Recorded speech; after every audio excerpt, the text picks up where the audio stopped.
Okay, I'm going to show you exactly how to steal marks on a 6-mark or even a 9-mark geography question, even when your mind goes completely blank and you feel like you know absolutely nothing.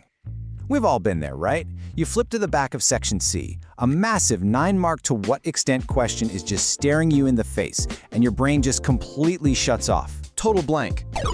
All right, first things first, stop panicking. This is the exact moment you deploy the stupidly easy mark strategy. You see, GCSE geography is just a game of accumulation. You really don't need a perfect essay to steal half the marks. And by the end of this, you're going to have a bailout template that basically forces your brain to pick up marks on autopilot. So, hack number 1, the springboard. If your mind goes blank on a 6-marker, look at the prompt. Does it say use figure 5? That is literally the examiner giving you the answers. But here's the trap. A lot of students just copy the text from the figure, and that caps you at a level 1, a really basic mark. To hack this, you gotta use the figure as a springboard. So you write down one thing, just one, that you see in the picture or graph, and then you immediately write the magic words, which means that, or this leads to, and bam, you've just turned a basic observation into a developed explanation. That instantly launches you into the level 2 marks.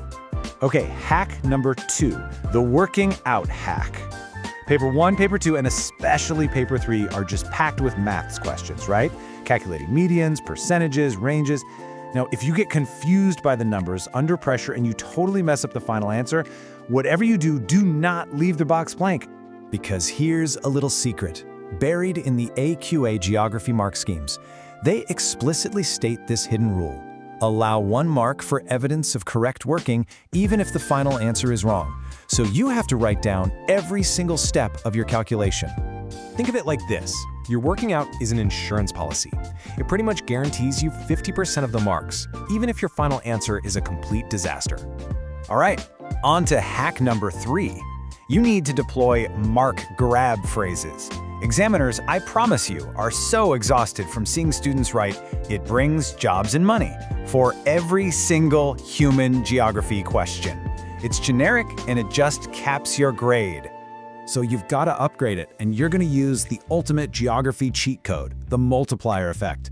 You need to find a way to force this phrase onto the page. You're right. This creates jobs, providing disposable income, which is spent in local businesses, generating tax revenue for the government to invest in infrastructure. See what just happened? You just turned a basic grade 4 statement into a grade 8 analytical chain of reasoning. And our final one, hack number 4, the Best-Fit Bailout Template. You need to stop trying to memorize full 9-mark essays. It's not gonna work. Instead, just memorize a structure. Because AQA examiners use another secret grading rule called the Best-Fit approach. Get this, the instructions literally tell the examiners, and I quote, "Do not look to pick holes in small and specific parts of the answer." So what does that mean? It means they are judging your overall argument. So if you panic on a 9-marker, you just use this bailout template. Paragraph 1. To a large extent, I agree because, and then you just insert one piece of evidence from the figure.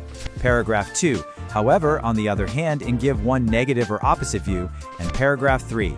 Overall, my judgment is, you have to make a decision. Even if your case study knowledge has completely vanished, just showing the examiner both sides of the argument and making a clear judgment, well, that perfectly fits the level 2 best fit criteria for evaluation. Oh, and plus, on the AQA papers, a 9-marker often has an extra 3 marks just hiding there for spelling, punctuation, and grammar. You know, SPaG. So just by using this neat little structure with basic paragraphs and capital letters, you'll probably sweep up those 3 free marks too. So remember the main rule. If you don't know the answer, you do not leave it blank. You hack the mark scheme. All right, let's do a super quick recap. This is your final cheat sheet for when you blank. Number 1, use the Springboard Hack. 2, show your working out. 3, deploy the Multiplier Effect. And 4, use the Best-Fit Bailout structure. Hey, if this just saved your next mock exam, awesome. But let me ask you something.